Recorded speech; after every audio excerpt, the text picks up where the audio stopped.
Well, supermarket giants could be hit with millions of dollars in fines if they fail to meet a mandatory code of conduct that's aimed at protecting farmers and consumers.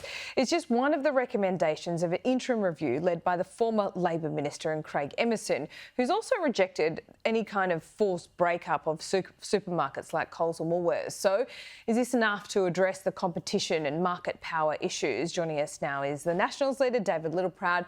David, what do you think from what you've read so far? Oh, look, this goes some ways, and in fact, what we offered the government more than 12 months ago, that we could have had a bipartisan approach and had this already implemented. And they're not exactly accepting all these recommendations yet. They're waiting until the end of June to see what the final report from Craig Emerson is. When this cost of living crisis has been going on for 18 months, you would have thought there was some urgency, so much so that it would have taken our hand over 12 months ago and actually brought all this forward.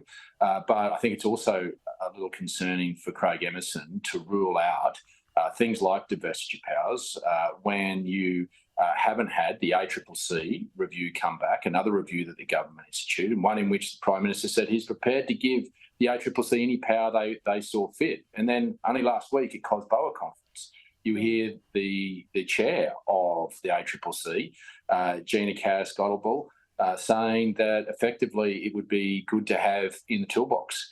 So we're being responsible about this. This has taken too long. It hasn't gone all the way and understood the complexity of the supermarket market mechanism. And that's what Angus Taylor and I are working through, because he does make a valid point about being arbitrary in our response in taking away competition. So that's why we want to make sure the architecture of the design doesn't have a negative impact on competition and where you would use those powers. And I think that's important to make sure there are those safeguards, but to make sure there's just basically fairness and transparency from the farm gate to your plate. Has the voluntary code of conduct had any effect, do you think? No, it's had 3/5 of bugger all. The reality is there's been no punitive penalty. I mean, the small amount that tied into this, effectively they'd pull out of a till of one of their stores any day of the week. There needs to be big fines, but there also it's more complex than that. You also have other codes that need to be run into this, like the horticultural code, like the dairy code, and now I believe even like the wine code, because they've gone into wine. And there's also an offshoot here around Bunnings. But there's also the arbitration piece, because at the moment, the supermarkets have their own independent arbiters that they employ with in-house.